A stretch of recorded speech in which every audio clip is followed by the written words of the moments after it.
Hello, Namaste, Adab, Sat Sri Akal student.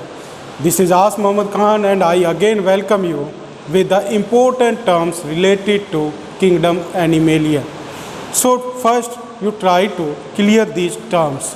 So first we will discuss about the organization. Organization is the particular feature of the living organisms in which it has the differentiation. So that differentiation is differ animal to animal or living organism to living organism. Like there are some animals are cellular specific, some are tissue specific, some are organ specific and some are body specific. Now in the cellular specific means these living organisms only have the cells, means they have the group of cells, and the living organisms that comes in this category are known as porifera. Means the porifera group contains the living organism that have the cellular organization. Means the organization that covers only the cell are known as cellular organization.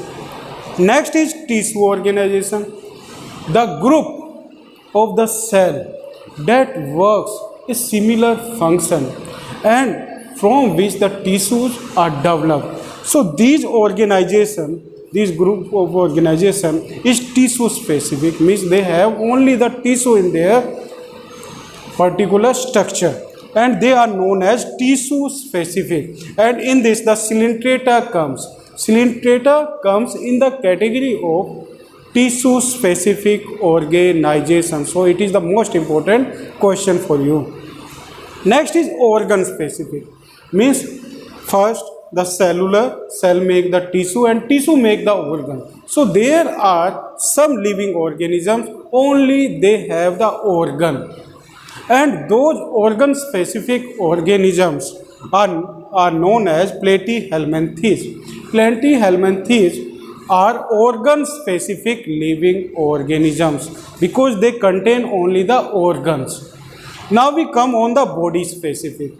Means the living organisms that have the different organs and all the organs make the different parts of body and from which their whole body is prepared, those living organism is known as body specific living organism. And in this category the nematoda and the higher living organism like us come in this category. Means all the chordata come in the category of body specific. So according to the organization there are 4 types of living organisms or the animals. First is cellular organisms, tissue specific organism, organ specific organism and body specific organism, student. Now we come on the next term that is known as symmetry. Symmetry means similarity in arrangement of the part. Similarity in arrangement of the parts. So there are the mainly 3 types of symmetry they have. Means asymmetry, in which their body is not divided into 2 equal parts or more than 2 equal parts, and that is known as asymmetry. And in the asymmetry generally the sponges come generally, because the some sponges are the exception and they show the radial symmetry, but most of the sponges have the asymmetrical structure, means their body cannot be divided into 2 equal parts.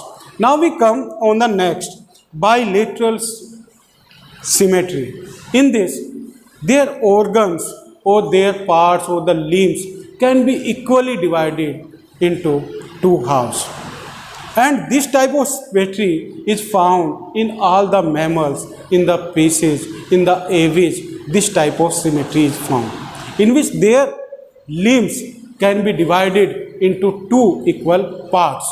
Like if we divide our whole body, then we have the equal halves, and in both sides we have the equal parts of the body, and that symmetry is known as bilateral symmetry.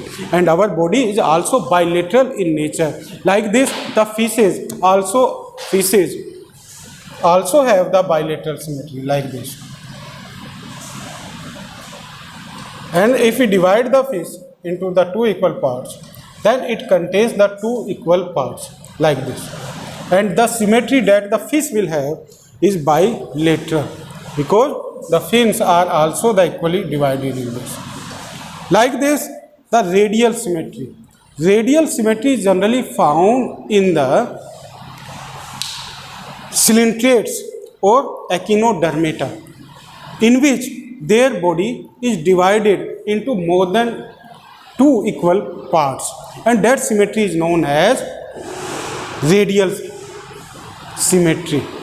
Now we come on the radial symmetry does not have the cephalization, means in this the head is not developed, means the living organisms that come in this category, they don't have the cephalization process, student. Cephalization process. In the cephalization, the head is developed from the anterior part of the body.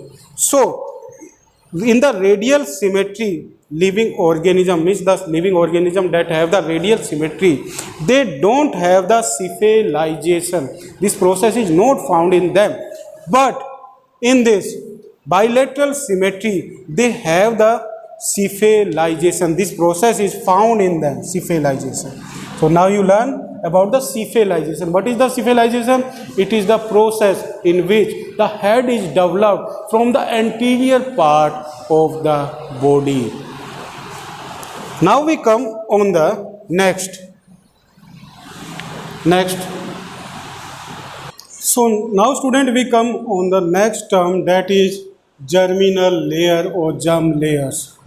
Yes, what are the germinal layers? The layers that develops from the embryo, means after the production of the embryo, the layers that are developed in the living organism or the animals is known as germ layer or germinal layer.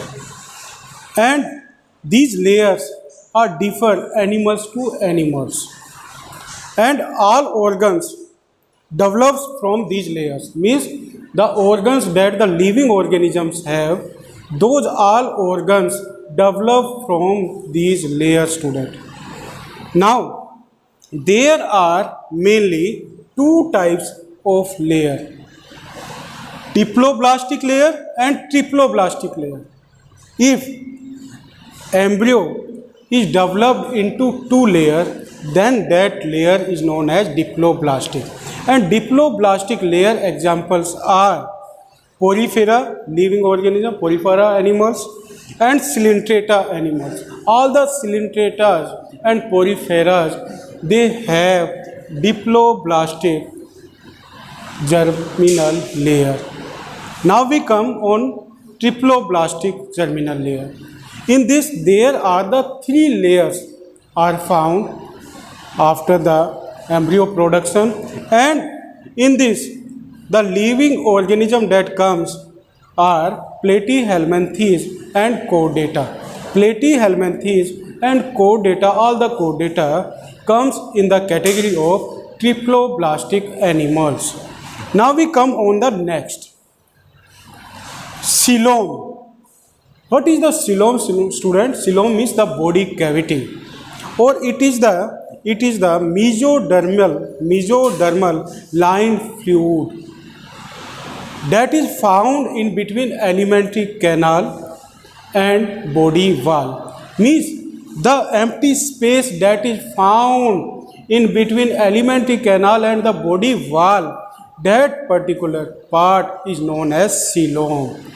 According to the coelom, there are the three types of animals: acoelomate animals, pseudocoelomate animal, and coelomate animals.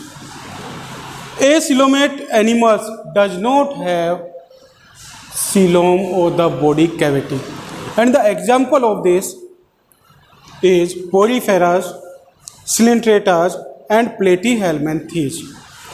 These are the animals, or this group of the animals does not have coelom. That's why what we say them a coelomate animal. Next is pseudo-coelomate. Pseudo means false. Coelomate means coelom. Means the living organism or the animals that have the false coelom. Those all animals are known as pseudo-coelomate. And in this, the group that comes is Nematoda. Nematoda group animals does not have true coelom. They have the false coelom. Now we come on the next, that is coelomate. Means the living organisms or the animals that have the true coelom or the body cavity in between their alimentary canal and body wall are known as coelomate, student. And the coelomate examples are Annelida, Mollusca, Echinodermata, Pisces and Vertebrata. These are the animals that comes in the category of coelomate. So today we have discussed the important terms that are related to kingdom Animalia. Now in the next segment we will discuss the different groups of the kingdom Animalia. So thank you very much, student, and have a pleasant day.